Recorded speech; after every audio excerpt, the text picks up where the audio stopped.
the hour of 9 o'clock having arrived. Let's get started. Good morning, everybody. I'm Dan Truitt, a state representative from Chester County, and I'm joined today by State Senator John Eichelberger from Cumberland, Franklin, and Huntington counties, State Senator Pat Stefano from Fayette, Somerset, and Westmoreland counties, State Representative Greg Rothman from Cumberland County. We're hoping to be joined later by State Senator Scott Wagner. We have with us State Representative John McGinnis, and we're hoping to see State Representative Judy Ward shortly. Hey, that was short. Oh, perfect. Good to see you, Judy. We're here today to call attention to legislation that's intended to shield the citizens of Pennsylvania from the harm that can result from a protracted budget impasse in Harrisburg. We're not here to point any fingers. Personally, I think that's counterproductive when it comes time to advance important legislation, and this is very important legislation.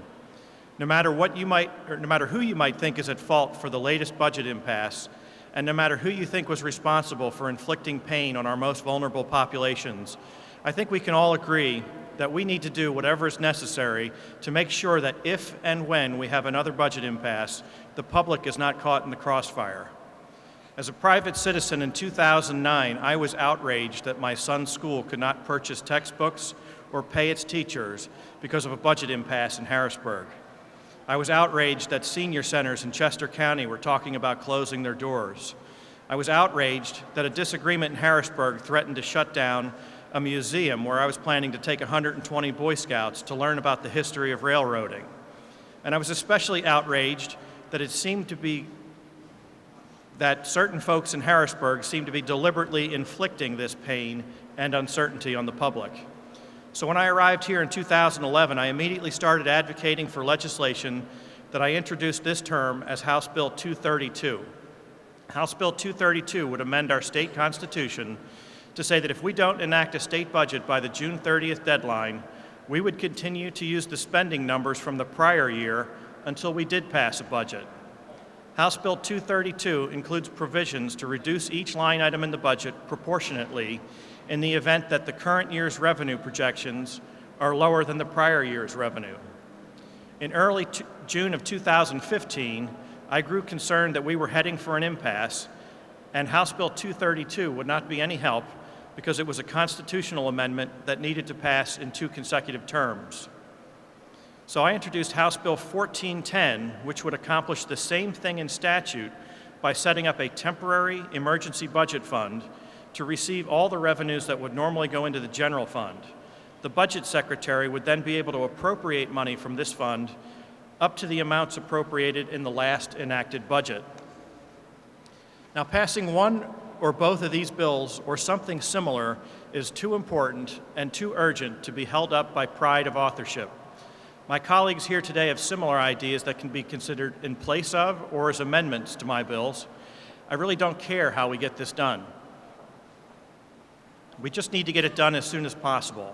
I hope this year won't be like last year, but we must proceed under the assumption that this year could be just like last year. In this spirit, I'm going to turn the podium over to my colleagues so that they can share their thoughts and the details of related legislation that they have or plan to introduce or support. We're going to start with Senator John Eichelberger from Cumberland, Franklin, and Huntington counties. Senator? Thank you and good morning. Greg Rothman and I, Representative Rothman and I have been working on some legislation here for a little while to address these concerns, and lots of folks here today have worked on things, similar ways to do it. It appears that most people agree that some kind of default situation would be the best scenario for us, where we never go without some money flowing to all the various agencies and governments in Pennsylvania. So whether we're looking at 80% to 100% of the previous year's spending, having a mechanism where money can continue to flow and people aren't used as pawns in the game for leverage, and no innocent people are hurt in the fray of the budget battles here in Harrisburg, would make good public policy as far as I'm concerned. So I applaud the efforts of everybody today, and there's some others that couldn't be with us this morning that are also working on this. It seems like there's a lot of people and a lot of support interested in this legislation, so we hope we can get something done here very quickly. Thank you, and I'm not sure who's next. Do you have it, Dan? Next, we'll hear from Senator Pat Stefano from Fayette, Somerset, and Westmoreland counties. Thank you, Representative Truitt. Hi, my name is Senator Pat Stefano, and I am from the 32nd District, which includes Fayette and Somerset counties and parts of Westmoreland County in southwestern Pennsylvania. My last year was my first year in the legislature, and boy, what a learning experience that was.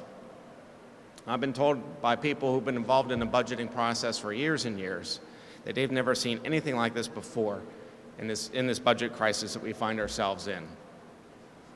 Now, in just a few hours, the governor's going to present his budget for the 16-17 fiscal year, while our current budget remains unfinished because of the $3 billion that were cut from education.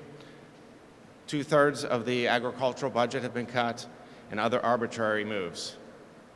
When asked why he allowed some funding to go to the school districts, he responded he didn't want to hold our children hostage any longer. Everything we've heard about the address that he's going to give today suggests that he's going to double down on the call for higher taxes and larger state government. The legislature has stood firm in our belief that Pennsylvanians are taxed enough, and we want to restrain the growth of state government. Now, where does that leave us? Unfortunately, it sets us up for a repeat of the embarrassing episode that we currently find ourselves in, with gridlock and no resolution to the big issues facing the Commonwealth. And it's for this reason that I've introduced the Commonwealth Budget Impasse Act, which, in the event of a budget not being passed by the June 30th deadline as set by the Constitution, we create a special fund that funding would continue to be dispersed throughout the Commonwealth to school districts and other vital social service agencies. The vulnerable among our society should not be used as hostages in order to enact the legislative priorities of anyone. Senate Bill 1129 would ensure that hostages would not be taken by the governor nor the legislature by dispersing funds on a month-to-month basis to those identified as vital services of the state. Senate Bill 1129 would also ensure that the pressure would mount on the administration and the legislature to resolve our differences. It would enact a strict travel ban, limit the use of publicly managed websites and social media sites, and stop all expense reimbursements, including per diems, without the ability to collect them retroactively. I've seen that without pressure, nothing happens around here. And I believe, however, that elected officials should feel the mounting pressure, not our school children or those relying on social services. It's time for a new approach to our budgeting, because if there's one thing I've learned, that we can't keep doing the things we've always done and expect different results. Thank you. Thank you, Representative. Okay, in my opening remarks, I forgot to acknowledge the presence of State Representative Will Tallman from York and Adams County. Will's got a few things to say. With redistricting, it's now Adams and Cumberland. So just 30-second section here. Representative Truitt and our senators, what we need to do is have some certainty in funding for our social service agencies and our schools. I come to this at a very unique position, having served 2 terms on a school board here in Pennsylvania. And guess what? In the mid-'80s to early '90s, when I was on that school board, we had the same issues as we have today. So this is not a unique, although this is longer than normal. So I believe we need to have certainty of funding. That's what these bills are attempting to do, so that we can keep functioning at the local level, not have our hands tied by the state level and our lack of getting a budget done. Thank you. Okay, and our final speaker is the gentleman who inspired me to schedule this press conference for today, State Representative Greg Rothman from Cumberland County. Thank you. I was elected in August, so I'm fairly new to this process, but I spent the previous 25 years in real estate. And in real estate, when you have a contract that has a settlement date, irrespective of differences that may come up or irrespective of where the parties are, you do settle on that date. So imagine my surprise to learn that despite the fact we have a constitutional mandated date for a budget, we ignored it this year. So my idea is, I'm here to speak about two parts to this. Number one is that we have some kind of a trigger, and some of the legislation that's been talked about it will do that, that if there isn't a budget in place by June 30th, we adopt either the previous year's budget or the previous year's budget with some kind of a reduction, and that there are penalties to both the legislature and the administration to stay at the table. And I think that's important too, that we continue to negotiate and stay at the table until we have a budget done. The second part is I'd like to address that we have about $70 billion of our budget, in addition to the $30 billion, that comes from the federal government in the forms of block grants and transportation and community services that just pass through the state of Pennsylvania to the counties for these services, including education and the social services. And we must do something to make sure that that federal money flows through to the counties and isn't held up just because we don't agree on 30% of the spend. So I'd like to look into legislation. I believe in the motto of you can accomplish great things if you don't care who gets the credit. My colleagues behind us, we all want to do the right thing. I'd like to invite the Democrats, especially the ones from central Pennsylvania, to join us in coming up with some kind of a system that does make sure that if there is a budget impasse in the future, and we certainly hope there won't be this year, but in the future generations, if there is a budget impasse, the students and the people that need the services most aren't held hostage or aren't punished. So I look forward to working with our colleagues, and stay tuned. We'll get together and have legislation. So thank you. Okay, to wrap this up, I want to emphasize that the ability to use any portion of our population, especially school children, as hostages in budget negotiations is a tool that needs to be taken away from every party that is involved in those negotiations. That includes all current and future Republicans, Democrats, representatives, senators, and governors. I'm asking the press to help us spread the message and bring these ideas to the attention of citizens who will take the time to contact their legislators and the governor and ask them to support one or more of these bills, and to encourage our legislative leaders to take action on one or more of these bills in the first half of this year.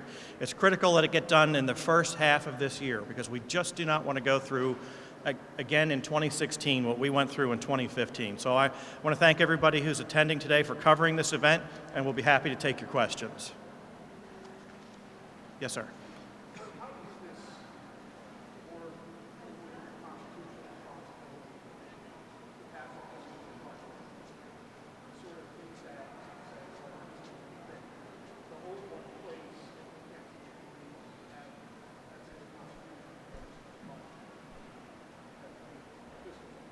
You make a good point. These, if we do a constitutional amendment that says if we don't have a new budget, we're going to keep using last year's numbers, it does seem to fly in the face or conflict a little bit with the constitutional mandate to get something done by June 30th.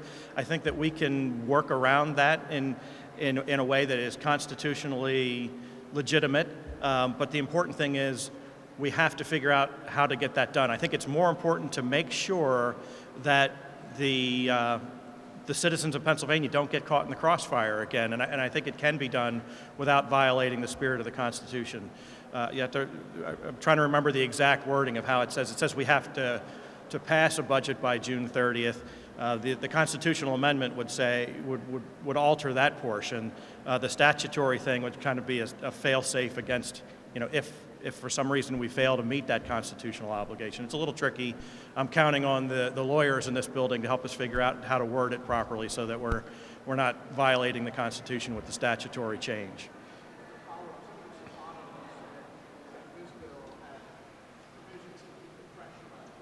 Yes.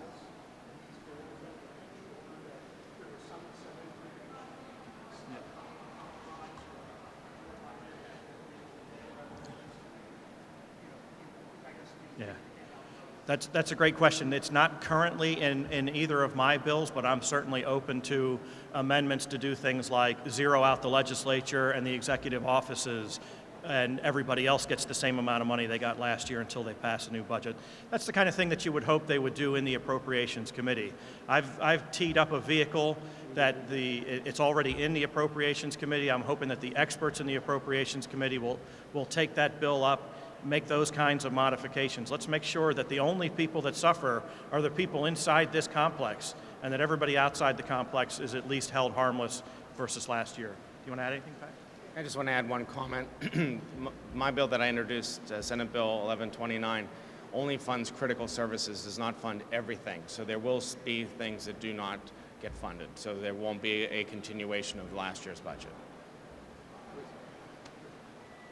Representative Rothman and I's bill funds everything with a lower percentage, but the legislature and the governor's office get a larger cut than everybody else. So there's some incentive there.